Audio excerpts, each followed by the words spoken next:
Nendaba kaQambula Nkomo ukuba zilahlekile ziyakufa umdlebe kwaSoshangane siyakhuleka nenabendloveni batha libumbene lesikhombisa ihora nazi indaba wena woza nendlebe mina ngizoza nendaba angihlale kuzona ithondo.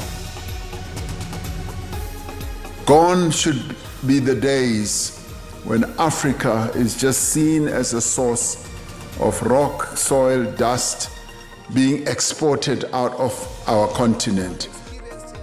Umengameli wezwe uCyril Ramaphosa uthamazwa seAfrika funa amathuba athe xaxa ukuhlomula ohlelweni lokuhwebelana nelaseMelika iAGOA ubethula inkulumo engqungqutheleni nokubhunga ngalolu hlelo eGoli.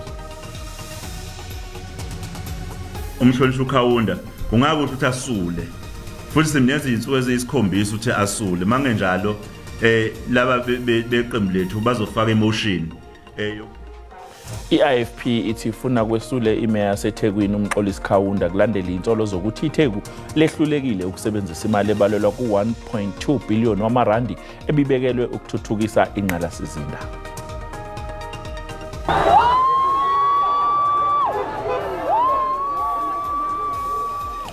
Namhlanje inkulungwane zabantu begcwele imigwaqo yaseKapa esifundazweni Western Cape njengoba ompetha bomhlaba amabhokobhoko bebekhangisa ngendebe engxenyeni ezehlukene zaleli dolobha.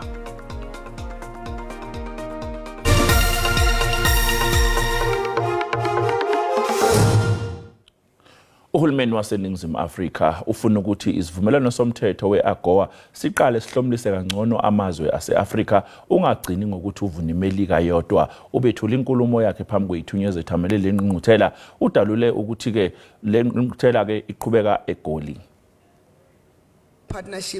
Umengameli Ramaphosa uphakamise ukuthi kwelulwe isivumelwano somthetho weAGOA ngokweminyaka eminingi. Nomengameli waseMelika uJoe Biden unombono ofanayo.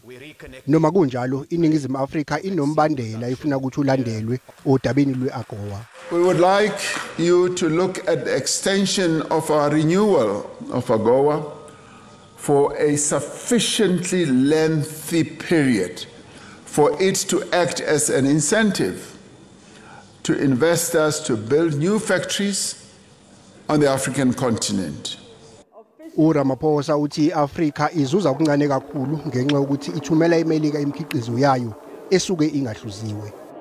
Gone should be the days when Africa is just seen as a source of rock, soil, dust being exported out of our continent. We now want to produce the products that are finished or near finished that are utilized in other parts of the world. We want to earn full value for our products. Ubaluleni ukuthi isivumelwano somthetho weAGOA sesiwukhulise kakhulu umnotho waseAfrika emkhakheni ofana nowezindwangu, ukhiqizo kweimoto kanye nasembonini yezolimo. Enjalo osomabhizinisi bakuleli bacela kuvuselelwa isivumelwano esiphakathi kweMelika kanye namazwe angama-35 asezwenikazi Afrika bathi bacela lokhu njengoba bebaningi abazuza kulokhu ukuhwebelana. This is an opportunity then to expand the trade and grow exports from the African continent into the US market at no cost in terms of tariffs. So that also provides an advantageous point of position for those small medium enterprises. Ngokangqongqoshe weimboni uIbrahim Patel lelizwe lithumele impahla elinganiselwa ku250 billion wamarandi eMelika kulonyaka. iBlack Business Council ithi ukuhwebelana neMelika kudlondlobalisa amathuba amabhizinisi. That means that there will be sufficient capacity and capability to manufacture more goods for export purposes. The 1% that you speak about, of course, is a concern. However, we must also look at it as an opportunity because we are starting from a very low base of 1%. From there, we can only go up. Sasa usuku lokugcina lwengqungquthela yeAGOA ebanjelwe eGoli lapho kuzobe kuqhubeka khona ingxoxo cikicwa nevumelwano zokuhwebelana. IFP ithi ifuna kwesule imeya yaseThekwini uMxolisi Khawunda kulandela insolo zokuthi iTheku lehlulekile ukusebenzisa imali ebalelwa ku1.2 billion wamarandi ebibekelwe ukuthuthukisa ingqalasizinda. Idolobha libhekene nezinkinga eziningi njengoba lingakwazi ukulungisa ingqalasizinda eyonakaliswa izikhukhula. IFP esithangamini sabezindaba igxeke kakhulu umkhandlu dolobha oholwa i-ANC ngokuhluleka ukubeka eqhulwini izidingo nqangi zezakhamuzi. Isimo seTheku sibi akekho ongakwazi lokuthi isimo sibi kanjani makhulunywa ngendaba yentuthuko lapha eThekwini. Manje umnumzane umhlonishwa uKhawunda kungakuhle ukuthi asule. Futhi simnyenza izinsuku eziyisikhombisa ukuthi asule. Mangenjalo laba beqembu lethu bazofaka emotion yokuthi aphume lapha ekubeni umeya ngoba usehluleke wancama. Idolobha likuphikile ukuthi lihlulekile ukusebenzisa imali yoxhaso lithi lisalungiselela ukufaka isicelo kabusha kumgcini mafa ukuze le mali ilulelwe isikhathi ezosebenza ngaso. I-IFP ifuna kuxoshwe ungqongqoshe wezemfundo kulesifundazwe uMbali Fraser. Umhlonishwa uFraser MEC kufanele aresign ngoba usekhombisa ehluleke kakhulu, uhlule wancama ukunakekela othisha, ukunakekela izikole nokunakekela abafundi. I-IFP isinxuse amakhansela alomasipala ukuthi aseke umzamo wabo wokugudluza uKhawunda. Kodwa ukuze lokhu kwenzeke bazodinga amavoti amaqembu aphikisayo. Londi Khatebe, SABC News, eThekwini. Ithimba eliphenye ngokubulawa kukaSenzo Meyiwa lathatha isikhathi ukwethwesa icala umsolwa wokuqala nowesibili ngesikhathi libabopha. Lokhu kuvele namhlanje ecaleni lokubulawa kwakhe uMeyiwa enkantolo ephakeme yasePitoli. Namhlanje ekseni uSayitsheni Vusumuzi Mokhane ufunda okuningana okubhalwe phansi okukhombisa ukuthi umuzi Sibiya wayekhishwa esitokisini amahlandla amaningana emva kokuboshwa kwakhe kusaqhutshekwa nophenyo. Utshele inkantolo ke ukuthi uSibiya waboshwa ngecala elihlobene nezidakamizwa. Wavuma ukuthi uyathinteka ecaleni lokubulawa kukaMeyiwa emahoreni ambalwa alandela. Ngosuku olwalandela wakhishwa esitokisini ukuze ayokhomba umelaphi wendabuko mayelana necala likaMeyiwa. Sesimkhiphela ukuthi ayesikhombisa inyanga ayefanele ayesikhombisa yona. Wasithathwa isisa kuleyo nyanga. Inyanga ke lena isePamridge. Sayithola ke inyanga ekhaya layo. Mina usaje mkhulu waqhubeka ngophenyo kulolu daba. Mina ke ngavela ngabuyela emuva ngakwenza okunye. Icala lizoqhubeka ngomsombuluko ukunikeza abameli baxhumane nabasolwa ngobufakazi bukaMokhane. Ngomsombuluko akulindeleke ukuthi kubizwe ufakazi omusha.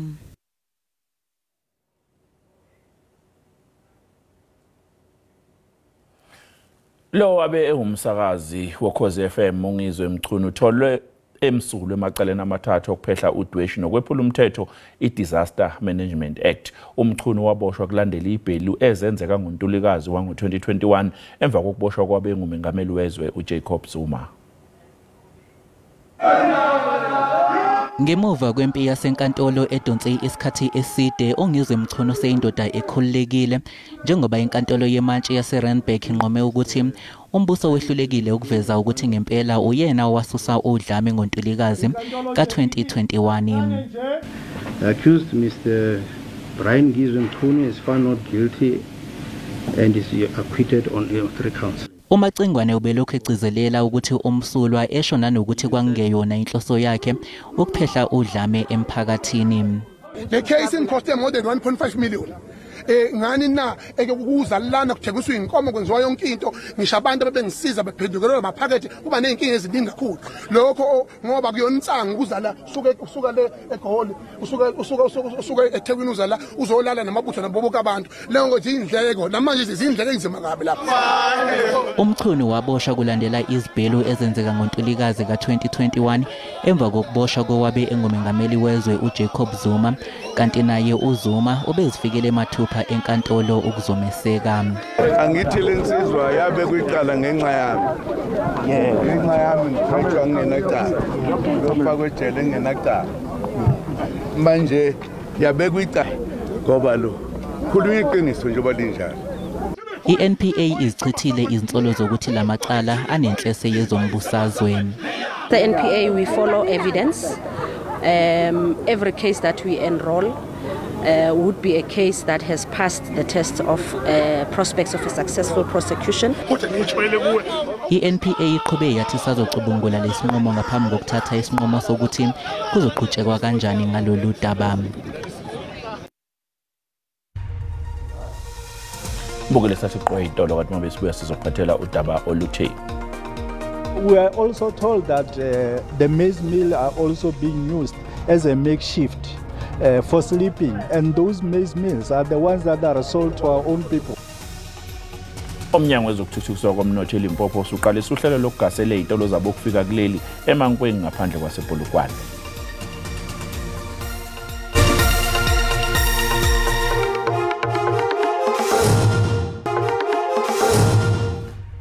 Asikubingelele sikwamukele uma bosanda kungena udabeni oluphambili besibike ukuthi umengameli wezwe uCyril Ramaphosa uthi amazwe aseAfrika afuna amathuba athe xaxa ukuhlomula ohlelweni lokuhwebelana nelaseMelika iAGOA ubethula inkulumo engqungqutheleni yokubhunga ngalolu hlelo eGoli. Mbukela sikukhumbuzeke ukuthi lezi ndaba ikhona ku-YouTube na ku-SABC Plus wena okumele ukwenze ngena kuyona uyicinga ngamagama athi SABC Izindaba na kanjani uzoyithola njengoba zinjalo. iRand Water ithi imali ekhokhwa sekudlula isikhathi omasipala kanye nezinhlaka ezinye zamanzi esifundazweni ifaka ingcindezi endleleni esebenza ngayo. Izinkinga ezikhona ngokusatshalaliswa kwamanzi esifundazweni eGauteng namaphethelo zithukuthelisa izakhamuzi kanye nabanye abasebenzisa amanzi zonke izinsuku. iRand Water ithi seziqalile izinhlelo zokwengeza umthamo wamanzi. In the next 20 months or so, we're going to add another 450 to complete the 600 megaliters of water a day. So really at high level, this is how we function, who we are, and how we interface with our municipalities. Lelsonto isikhulu esibambile eJoburg Water sigxeke izingqinamba ezikhona ekuphathweni kweRand Water kanye nendlela esabalalisa ngayo amanzi. You will have incidents here and there, but that does not necessarily mean that that is an incident related to a bulk water. If, for instance, a household at a household level does not have water because of a certain meter that has been closed, that is not bulk. If there is a pipe that has burst in a particular area that the metro or a customer is busy attending to, that is not bulk. That is what we call localized issues. Njengoba sekuthiwa ehlobo ukusetshenziswa kwamanzi nako kulindeleke ukuba kukhuphuke ngenxa yamazinga okushisa. Kuthungelwe ngomlilo amaloli amathathu kanye nemoto ethutha iziguli ngesikhathi umphakathi ubhikisha ePhalaburwa eLimpopo. Amalungu omphakathi abethukuthele eganuni wabo ashiya inhlekelele ethungela ngomlilo amaloli angabiza izigidi ezibili zamarandi. Ababhikishi bavala umgaqo ngamathaya avuthayo kanye namatshe. Enye yezifuno zabo ukuthi kwamukela ubuholo obusha benhlangano iPhalaburwa Business Forum. Here in Phalaburwa, we formed a structure called Phalaburwa Community Forum. The main and the vision is to make sure that the local people get employed. Now the structure is no longer hiring local people. Amanye amalungu omphakathi athi ubuholi balenhlangano obudala bahlakaza ngoba kusolakala ukuthi unenkohlakalo. This structure of BCF, we are tired of it. Enough is enough with BCF. They are selling jobs. Amaphoyisa aphenya amacala ukucekela phansi impahla. Umnyango wezempilo uthi le moto ethutha isiguli ethungelwe ngomlilo ibiyolanda isiguli esibhedlela sesifunda. One of our vehicles has been torched by the angry mob, and this is one of the vehicles that were en route to fetch the dialysis patient who were on their way to Izindaba Hospital. Usenjalo umasipala sesiqalile izihlelo zokwamukela ubuholo obusha balenhlangano. There have been processes that had led successfully up until this far in terms of the engagement with all the stakeholders, and he had committed that he's going to be delivering the closeout report next week to the mayor, which will then guide the mayor in terms of implementation and monitoring.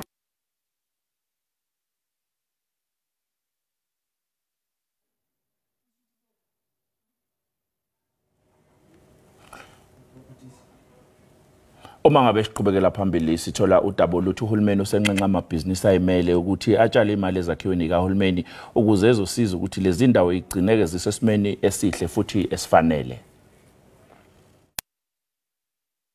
Uhulumeni uthihlela uqinisa umthetho mayelana nezakhiwo zawo kanti zikhona nezinhlelo zokuzilungisa. Uhulumeni uthi unganakwa kwezakhiwo kholela ekutheni ngcoliseke amadolobha kanti kuyaqhubeka nokuba ingqinamba enkulu lokhu.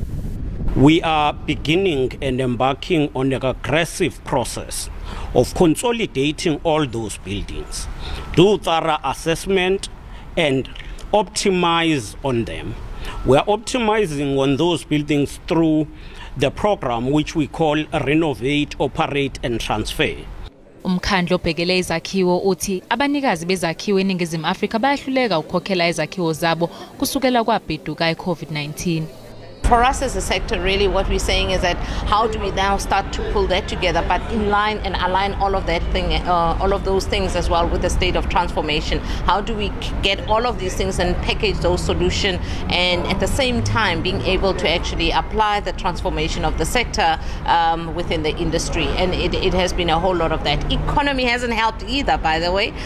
We haven't had a very strong economy, so we see a lot of some of the listed entities, they are not developing a lot, not to mention, of course, the construction mafia. So development has become an issue.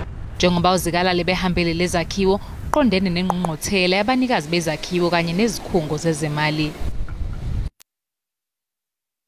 Umnyango wezokuthuthukiswa komnotho esifundazweni iLimpopo usuqalisa uhlelo lokugasela izitolo zabo kufika eMankweng ngaphandle kwasePulukwane.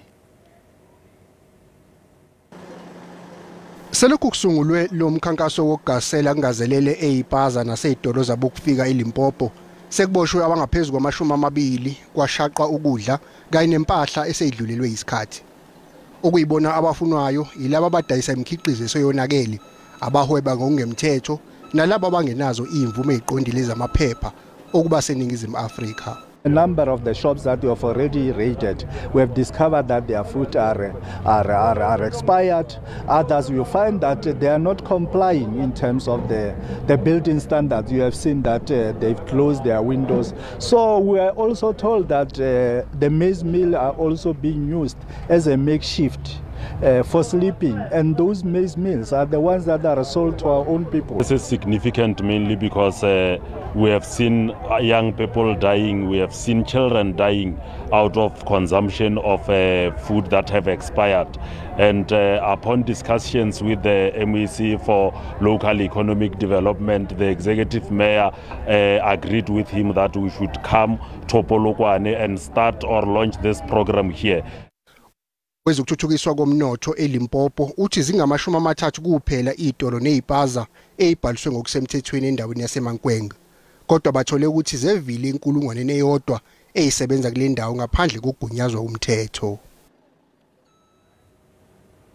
Sisephezulu isibalo samakhaya aphethwe izingane abhekene nobubha esifundazweni iEastern Cape. Lokho kushiwo yiphathimandla zokumasipala eMnquma khona kulesifundazwe. Ilale ezininzi kwiphondo leMpuma Koloni zinamakhaya akhokhelwa ngabantwana bambi ke balala bengatyanga. Umehlali Mafu wayeneminyaka 15 ngelixa umama wakhe esweleka, kwanyanzeleka kuba ibe nguye okhulisa abantwana bakokwabo. Kungoku nje luvuyo lodwa nanjengoko efumane indlu. Safumana abantu abasithandayo bazosinceda basinakekele, namhlanje sinekhaya apho sizokhona uhlala khona sonwabile sikhululekile. Kusenjalo abantu abaphila nokukhubazeka basoloko bekhala ngokukhethelwa bucala, kodwa usiyasamkela Toli naye ufumane indlu. Ndingumfana okhubazekileyo ozizobelayo ngomlomo wakhe into ezenzayo. Ndiyabulela urhulumente ngako konke andisekona. Umasipala waseMnquma uthi luxanduva lukarhulumente uqinisekisa ukuba abantu bafumana izindlu, bafumana ukutya nezinye izinto ezibalulekileyo. Ukunikezela kubantwana abakhula bengenabazali, namhlanje igap sivalile. Kukwahlatywe ikhwelo lokuba urhulumente ancedise abantu abasweleyo. Ndinkululeko Nyembezi weendaba ze-SABC eButterworth.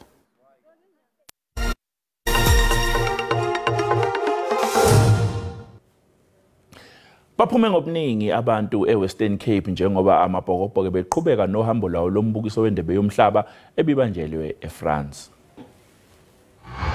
Luqhubeke njalo ke uhambo lwamabhokobhoko ngekukhangisa ngenzebe yemhlaba iWeb Ellis. Emabhokobhoko utawukhumbula phela yembukeli ukuthi ehlule ema All Blacks ase New Zealand kumdlalo wemancamo ngemgcibelo evikini lesibuya kulo. Njengoba athelekile ekhaya siwabonile eGauteng, lo muhla bekagcwele italadi taseKapa. Banfu bajabule. I'm very excited. I'm a big Springbok. A big, very big one, not a small bok. I'm a big bok. I am here to celebrate the Boks. Netikhulu ke betikhona tayemukela indzebe yemhlaba eKapa. I grew up loving rugby and the Bokke and the Stormers. I followed Rassie when he used to play for a team called the Cats.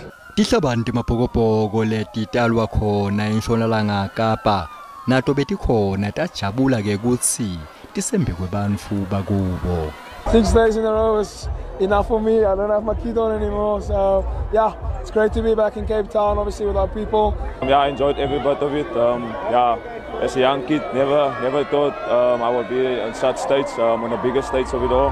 So I'm just grateful for being part of this. Lolu hambo ke lwekukhangisa ngalenzebe emhlaba luyaqhubeka nakusasa njengoba emabhokobhoko sewavele alibhekise kwaZulu Natal lokwatawuka seThekwini kusasa lokusako. Mina ke ngingumduduzi Ndlovu, leti tindzaba te-SABC eJozi. Mbukele sathi qowe itola kanti ngoba sibuya sizophathela umhlahlo wesimo sezulu.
Again nabembena inkulu inkabini kaBusho Bukhali ziyaguqa lapha bese kuphathele zona kusasa oza kwethu laba basakaza ngolimi lwesiXhosa ibona abazokwethu kwethulela indaba. Mina Calvin wakwadludla ngizobuya ngesonto ntambama ngizokwethulela indaba zosuku kuze kube ngokuzayo.